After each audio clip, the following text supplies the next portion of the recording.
Hello everyone, कैसे हैं आप सब और क्या हाल समाचार हैं आपके। देखिए मार्केट में गिरावट चालू है जिस पर हमने डिटेल में वीडियो तो बना ही रखी है। आपने नहीं देखी हो तो देख लीजिए। और अभी डर का माहौल ये है कि भैया हम क्या करें, क्या कुछ खरीदना चाहिए, बेच देना चाहिए। क्योंकि अभी वहीं पर एक म्यूचुअल फंड का डेटा आउट हुआ था जो हमने हमारे इस मुकुल अग्रवाल शॉर्ट्स चैनल पे बनाया था कि पीएसयू स्टॉक्स को दबा के म्यूचुअल फंड ने बेचा, दबा के। मतलब आप देखोगे तो शॉक में आ जाओगे। तो ये वीडियो आप देख सकते हो। तो अब सवाल यह है कि पीएसयू स्टॉक को म्यूचुअल फंड हाउस भी बेच रहा है, गिरावट भी दबा के हुई है, तो आखिर हमें क्या करनी। तो वहां पर आज हम आपके लिए लेकर आए हैं कुछ ऐसे डेटा जहां पे जो माइक्रो कैप के शेयर है ना, वहां पे ये म्यूचुअल फंड हाउस वाले पोजीशन बना के बैठे हैं। यानी मार्केट में अगर आप स्मॉल कैप मिड कैप के शेयर देखोगे तो 52 वीक के हाई से कई सारे शेयर ऐसे हैं जो 30-30%, 40-40% गिर गए, राइट। तो ऐसे माहौल में पीएसयू जैसे दिग्गज को इन्होंने प्रॉफिट बुक कर लिया, तो वो कौन से शेयर हैं जिसको प्रॉफिट बुक नहीं किया बल्कि होल्ड करके बैठा है। तो कुछ तो कहानी होगी, कुछ तो बात होगी। तो आज की वीडियो में हम उसी कुछ तो बात को जानना चाहेंगे, आपको बताएंगे, आपको सिखाएंगे, जिससे आप समझ पाओ और देख पाओ और फायदा ले पाओ। तो आपको हम एक डेटा दिखाते हैं सबसे पहले। और ये डेटा क्या है? ये डेटा है Nifty micro cap, mid cap, small cap और निफ्टी का। अब ये डेटा क्या बता रहा है? सबसे ज्यादा रिटर्न किसने दिए? तो सबसे ऊपर बैठा है माइक्रो कैप, उसके बाद मिड कैप और उसके बाद स्मॉल कैप, यानी निफ्टी को भी बीट कर दिया। और मैंने अभी क्या बोला? कुछ बड़े प्लेयर इस माइक्रो कैप में अभी भी पोजीशन बना के बैठे हैं और कुछ शेयर हमें जानने। तो चलिए स्टॉक को देखते हैं, उसके फंडामेंटल को समझने की कोशिश करते हैं। और जो पहली बार आए हैं चैनल को सब्सक्राइब कर लीजिएगा, बेल आइकॉन हिट कर लीजिएगा। और कोई भी चीज बाय या सेल रिकमेंडेशन नहीं है, सिर्फ जैसा कि हमने बताया कि जब म्यूचुअल फंड ने बेचा तो वो दिखाया और सिर्फ ये भी दिखाया कि क्यों बेचा।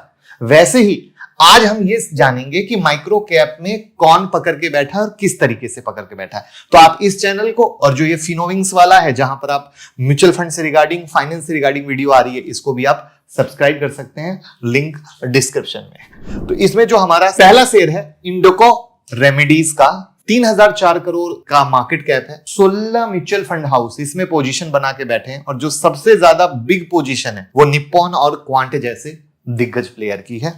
अब यहां पर इसको समझने के लिए इसके फंडामेंटल को देखना पड़ेगा। तो यहां पर अगर आप नजर डालते हो तो सबसे पहले हम इंडस्ट्री से कंपेयर करते हैं कि भैया इंडस्ट्री से चीज सस्ती है या महंगी है। तो मार्केट में इतनी गिरावट आई है, इतनी गिरावट आने के बाद भी अगर आप देखो तो इंडस्ट्री पी 31.7 है और स्टॉक पी 29.2 है, यानी as per industry compare stock सस्ता है।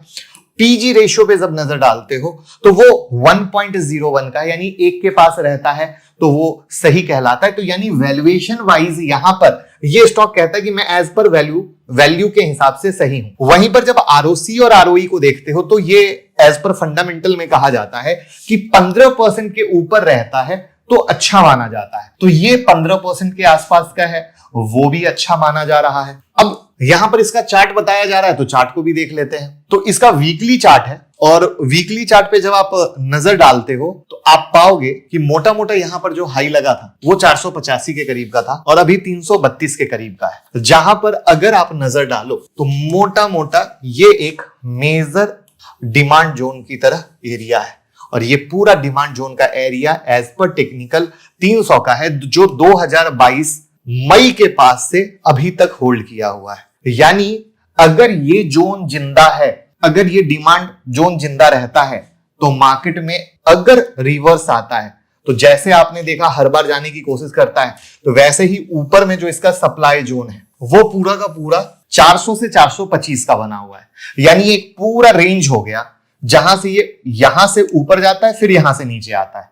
तो एक सपोर्ट ना टूटे, दूसरा रेसिस्टेंस जब टूटेगा तो इसके लिए ऊपर का डायरेक्शन खुलेगा एज पर टेक्निकल वाइज, जो टेक्निकल यहां पर चार्ट का कह रहा है। कैसा लगा ये लाइव तरीका प्लीज बताइएगा। जो वीडियो अब हम बोर्ड पे बना रहे हैं आपको ये ज्यादा अच्छा लग रहा है या पहले बनाते थे वो अच्छा लग रहा है? कमेंट में जरूर बताइएगा। यहां पर अगर देखें तो कंपनी ने अच्छा प्रॉफिट ग्रोथ दिखाया 29.1% के सीएजीआर का, लेकिन सेल ग्रोथ जो है वो लास्ट 5 साल का कमजोर है और शायद यही एक रीजन है कि कंपनी खूब परफॉर्म नहीं कर पा रही है। वहां पर अगर हम जून, सितंबर, दिसंबर जो लेटेस्ट क्वार्टर आंकड़े देखेंगे तो मोटा मोटा अगर आप गौर करो तो फ्लैट ही माना जाएगा। फ्लैट सेल के आंकड़े चल रहे हैं, कुछ ऐसा एक्स्ट्रा ऑर्डिनरी नहीं है। और मैं हमेशा कहता हूं ऑपरेटिंग प्रॉफिट मार्जिन को देखिए तो कंपनी का जो ऑपरेटिंग प्रॉफिट मार्जिन है वो गिरा ही है, बढ़ा नहीं है। जबकि ऑपरेटिंग प्रॉफिट मार्जिन जब स्पाइक करता है तो वो एक अच्छा कमाई का मौका देता है। जैसे अब गौर करो, यहीं से मार्च 2018 ये वो टाइम था जब ऑपरेटिंग प्रॉफिट मार्जिन इनका अच्छा था। जून 2022 जहां से इनका ऑपरेटिंग प्रॉफिट मार्जिन घटना चालू हुआ, अगर आपने इसका चार्ट देखा हो तो यही वो वक्त है जहां से ये शेयर गिरा और साइडवेज हो गया। मिली लाइव लर्निंग तो लाइक ठोको। यानी आपको पता चल गया ऑपरेटिंग प्रॉफिट मार्जिन कितना इंपॉर्टेंट होता है किसी भी कंपनी के लिए कि किसी के भाव को ऊपर नीचे कर दे। और मैं हर वीडियो में कहता हूं बाकी कुछ समझ ना आए ओपीएम को जरूर देखा करो, ओपीएम को जरूर देखा करो। वहां पर नेट प्रॉफिट भी आप देख रहे हो गिरा है। तो दिस इज द थिंग जहां से आप ये समझ पा रहे हो कि स्टॉक ऊपर से नीचे क्यों गिरा है। यहां पर हम स्मॉल कैप मिड कैप की सारी राम कहानी को हटा दिए कि सेबी ने ऐसा बोला जिसके कारण ये हुआ, उन सबसे कोई लेना देना नहीं। ये सिर्फ ये देखने की कोशिश कर रहे हैं कि फंड हाउस क्यों पकड़ा हुआ है, उसको हम एक लास्ट समरी के तौर पे लेकर आएंगे। तो इस तरीके से ये कहानी यहां पर बनी है। अब इनके शेयर होल्डिंग पैटर्न को देखते हैं तो आप पाओगे कि जो प्रमोटर होल्डिंग थी वो 58.69% से थोड़ी थोड़ी मामूली बढ़ते बढ़ते 58.75% हुई है। और स्पेशली अगर आप गौर करो तो इनका जो वैल्यू एड आया है 2023 में आया, यानी जब भाव गिरा है उसके बाद इन्होंने पोजीशन को लिया। तो कुछ तो कहानी होगी, चाहे वो 0.01% भी इन्वेस्ट करके अगर प्रमोटर होल्डिंग बढ़ रही है तो कुछ तो उनको ट्रस्ट होगा कि मेरी कंपनी का भाव गिरा है, चलो ठीक है। जैसे हर कंपनी का क्या होता है, अच्छा टाइम बुरा टाइम सो मेनी रीजन के कारण आता है, तो वो इनको एक ट्रस्ट लेवल होगा। वहीं पर एफआईआई की होल्डिंग देखो वापस से यहां पर अभी बढ़ी है, 1.69% हो गई है। डीआईआई की होल्डिंग देखो बढ़कर 19.56% हो गई है। और पब्लिक ने अपनी पोजीशन को घटा दिया। यही होता है गेम जो सबसे ज्यादा समझने का होता है। रिटेल भाई माल छोड़ते हैं और वहां पर एफआईआई डीआईआई हमेशा गिरे हुए स्टॉक को पकड़ने की कोशिश करते हैं। रीजन क्योंकि उनको समझ में क्या आ रहा है, कंपनी अच्छी है, काम सही चल रहा है, सही तरीके से वैल्यूएशन में बैठा है, तो वो लोअर वैल्यूएशन की चीज को पकड़ के बैठते हैं और तब विजन रखते हैं। तो इस तरीके से पहला स्टॉक कौन है उनके पोर्टफोलियो में वो हमने आपको बताया है। अब हम चलते हैं दूसरे पर। 25 मार्च को हमारी स्टॉक मार्केट क्लास शुरू हो रही है। होली स्पेशल महाधमाका offer, early bird offer for first 50 student, यानी पहले 50 स्टूडेंट को बहुत ही जबरदस्त ऑफर मिलने वाला है। तो मौका ना जाए क्योंकि ऑफर वैलिड सिर्फ 22 मार्च तक है। तो 9708094321 पे कॉल कीजिए और हमारी टीम से बात कीजिए जिससे आप हमारी क्लास में आ सके, सीख सके और मैं कैसे स्टॉक सेलेक्ट करता हूं, मैं कैसे सिखाता हूं वो जान सके। दूसरा स्टॉक है हमारा टीएनपीएल जिसका 1780 करोड़ का मार्केट कैप है। म्यूचुअल फंड 6 म्यूचुअल फंड ने इनको होल्ड किया हुआ है। एलआईसी वाले हैं, एचडीएफसी वाले हैं। अब सीधा चलते हैं चार्ट पे और चार्ट में यहां से हम टाइप करते हैं TNPL, Tamil Nadu news print and paper limited. और वैसे ही हम यहां पर इसके चार्ट में भी क्लिक कर लेते हैं TNPL. Same story, industry P के हिसाब से आप देखोगे तो स्टॉक सस्ता है और पीजी रेशियो के हिसाब से तो महा सस्ता है। आरओसी आरओई देखोगे 15% के ऊपर है, जो ये बताता है कि अगर इसके ऊपर है तो बहुत सही है। तो ये दो पैरामीटर तो आपको ये बता दिए कि क्यों है। अच्छा हाँ, इनका जो बिजनेस है manufacturing and marketing of paper and paper board है, इसको भूलिएगा मत।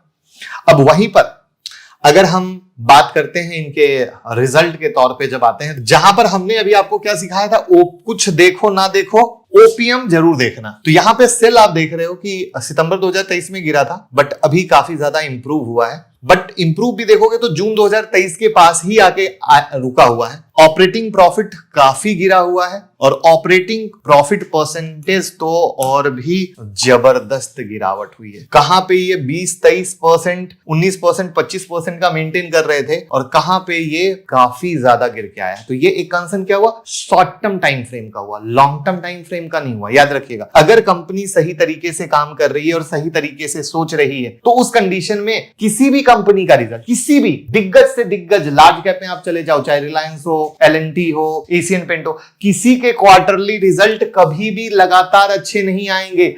कभी किसी रीजन से, कभी किसी रीजन से ऊपर नीचे की कहानी चलती रहेगी। तो इस बात का हमेशा याद रखिएगा। यहां पर जब हम प्रमोटर होल्डिंग की तरफ नजर डालते हैं, या DIIFI की तरफ नजर डालते हैं तो आप ये पाओगे कि प्रोमोटर होल्डिंग तो एज इट इज 35.32 है, जो एक सोचने वाली बात है कि इतना कम क्यों है, क्योंकि इतना कम नहीं होना चाहिए। लेकिन वहां पर गवर्नमेंट का 4% का मोटा मोटा होल्डिंग है, FII ने अपनी होल्डिंग को बढ़ाया है और DII ने अपनी होल्डिंग को बढ़ाया है। यानी ये दिसंबर 2023 का डेटा है, हम लोग मार्च में खड़े हैं, ठीक है। तो यहां पर समझने वाली बात यह है कि कंपनी काम कर रही है। वीकली रिजल्ट आप देख लो, 135 के करीब का था, जहां से प्राइस में मोटा मोटा 325 से गिरावट होकर 250 के करीब का भाव चल रहा है। और एज पर अगर आप प्राइस एक्शन देखोगे तो ये पूरा का पूरा इनका डिमांड जोन है, यानी ये जो लो का एरिया है ये पूरा इनका डिमांड जोन है। ये भाव के ऊपर अगर मेंटेन करते हैं तो वेरी गुड है, अदरवाइज अगर इन भाव के नीचे गिरेगा तो एज पर technical profit booking in a short term आप देख सकते हो। बट कहानी लॉन्ग टर्म की होती है, क्योंकि म्यूचुअल फंड हाउस को शॉर्ट टर्म से कोई लेना देना नहीं होता है। उन्होंने PSU में भी प्रॉफिट बुकिंग इसलिए की थी क्योंकि उनकी इन्वेस्टमेंट बहुत लोअर भाव की थी। जब फेब तक उनको बहुत अच्छे पैसे मिले, उन्होंने प्रॉफिट बुक करके निकल लिया। स्टोरी सेम यहां पर यह है कि ये शेयर काफी अच्छे हैं, वैल्यूएशन वाइज उनको अच्छे लग रहे हैं, उनका थॉट प्रोसेस है, उनका विचार है, उनको कंपनी के काम के तरीके पे विचार सही लग रहा है, तो फिर उन्होंने उस पोजीशन को क्रिएट किया है। तो इस तरीके से हम चीजों को देखते, समझते और जानते हैं। तीसरा शेयर CSE का है। अगर आप लोग हमें प्रॉपर फॉलो करते होगे तो आपको पता होगा कि जब हम वीडियो बनाए थे पावर जनरेशन वाले पे, तो यहां पर हमने इस पे काफी डिटेल वीडियो बनाई है, आप चेक कर सकते हो, नीचे में कई सारी वीडियो आपको दिख जाएगी। तो यहां पर अगेन पी वैल्यू पे आओगे तो इंडस्ट्री पी से तो भैया बहुत सस्ता है। PG रेशियो थोड़ा सा महंगा है, 1.46 है, जैसा कि बताया कि 1 के पास, बट इंडस्ट्री पी के हिसाब से सस्ता है। ROC ROE के अनुसार नॉट वेल परफॉर्म्ड है, 15% के ऊपर आना चाहिए। बट पावर जनरेशन से रिलेटेड स्टॉक का ही जलवा चल रहा है, उसी की सोच यहां पर दिखती है। वहां पर अगर हम आते हैं ऑपरेटिंग प्रॉफिट मार्जिन पे, तो अगेन आप पाओगे कि ऑपरेटिंग प्रॉफिट मार्जिन खतरनाक लेवल पे गिरा है, जो अगेन एक शॉर्ट टर्म के तौर पे 11%, 346 आपके सामने दिख रहा है। सेल्स भी काफी ज्यादा गिरा है। तो ये शॉर्ट टर्म की कहानी है। बट फिर से याद दिलाना चाहूंगा, mutual fund house long term prospect में पैसा लगाते हैं, कंपनी देखकर पैसा लगाते हैं। उनका थॉट प्रोसेस कभी भी 1 क्वार्टर या 2 क्वार्टर के रिजल्ट का नहीं रहता है। यहां पर अगर आप प्रोमोटर होल्डिंग पे आओगे तो प्रोमोटर होल्डिंग जून 2021 के बाद बढ़ी थी, और वो बढ़ने के बाद प्रॉपर से 52.11% के पास है। वहां पर FII ने अपनी पोजीशन को थोड़ा सा घटाया है, 13.14 से 11.95 किया है, लेकिन DII ने अपनी पोजीशन को 20.06 से बढ़ाकर 21.44% किया है। तो ये एक अगेन इंपॉर्टेंट पॉइंट है जिस पर नजर देखने की कहानी है। और अगर हम स्टॉक स्पेसिफिक में इनके चार्ट को देखने की कोशिश करें कि चार्ट पे क्या चल रहा है, तो आप पाओगे कि इस स्टॉक ने बहुत बेहतर रिटर्न दिए हैं, क्योंकि इसका जो ब्रेकआउट हुआ था वो यहां से हुआ था और इसके बाद इसने रैली दी थी। तो यहां पर चूंकि ये रेसिस्टेंस टूटा था, तो अब ये सपोर्ट लेवल बन गया है, यानी डिमांड लेवल बन गया है। तो एज पर दिस ये जो 90 का लेवल है, ये एक अच्छा लेवल काउंट होता है टेक्निकल लेवल के बेस पर, जो आप देख सकते हो। तो इस तरीके से ये 3 शेयर जहां पे म्यूचुअल फंड हाउस की होल्डिंग आपने देखी, समझी और उसको हमने बताने की कोशिश की है, प्लस उसका प्राइस एक्शन भी दिखाया है। तो आपको कैसी लगी ये लर्निंग कमेंट में बताइए। अगर क्या इस तरह की वीडियो और भी चाहते हैं तो बताइए, क्योंकि मुझे पता चल सकेगा, तभी मैं उस तरह की वीडियो बना पाऊंगा और आपको सिखा पाऊंगा, समझा पाऊंगा। बस लाइक कमेंट शेयर कीजिए, प्यार दीजिए। Thank you so much.